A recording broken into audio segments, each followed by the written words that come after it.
It's one of the most important resources on the planet, water, and teaching children about how we're all interconnected to it and the environment is the mission of Project WET.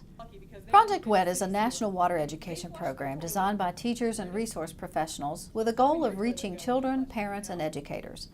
At this recent workshop to teach presenters about hands-on interactive learning opportunities for upcoming water festivals, Kim Maxwell, the program's coordinator, encouraged participants, when it comes to teaching, remember to think like a fifth grader.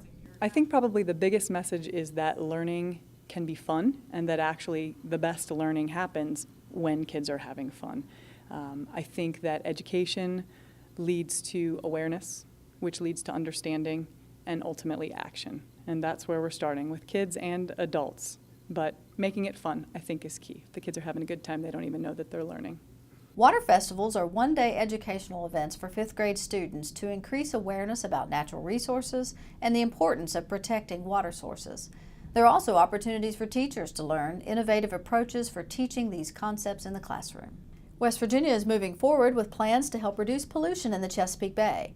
The DEP has released the second phase of its watershed implementation plan detailing how the state will partner with federal and local governments to reduce pollution loads required by the U.S. EPA's Chesapeake Bay initiative.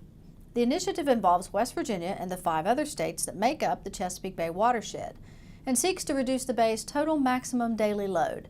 That's the amount of pollutants a lake or stream can receive and still meet water quality standards. The plan works to limit sediment, nitrogen, and phosphorus from sources like agriculture, wastewater treatment facilities, and stormwater runoff. The West Virginia Department of Environmental Protection is partnering with Appalachian Power to help educate West Virginians about the environmental benefits of energy efficiency programs.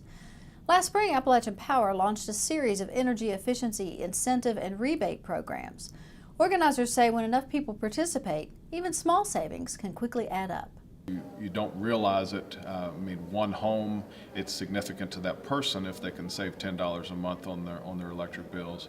But whenever you consider that we have 500,000 customers in West Virginia, then you start adding that up, and it does amount to a significant amount of usage. The program started just last year, our programs did, and just in the time that we were able to operate the programs last year, we were able to affect 8 gigawatt hours, which is 8 million kilowatt hours. To put that into perspective, that's enough electricity to power 10,000 average refrigerators for a year. The DEP will include information about Appalachian Power's energy efficiency programs in its presentations and initiatives. Finding new uses for commercial or industrial property can sometimes be a challenge, especially if there is a question of environmental contamination, real or perceived. That's where the Department of Environmental Protection's Office on Environmental Remediation comes in. West Virginia has a voluntary remediation program that encourages companies and developers to voluntarily clean up contaminated sites or redevelop abandoned or underutilized properties.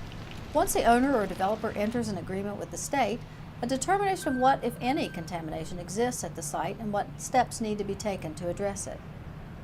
As with all real estate, location matters, and that's what makes many of these sites so attractive for redevelopment. The state has recently entered into agreements with several companies planning to clean up former industrial sites around West Virginia.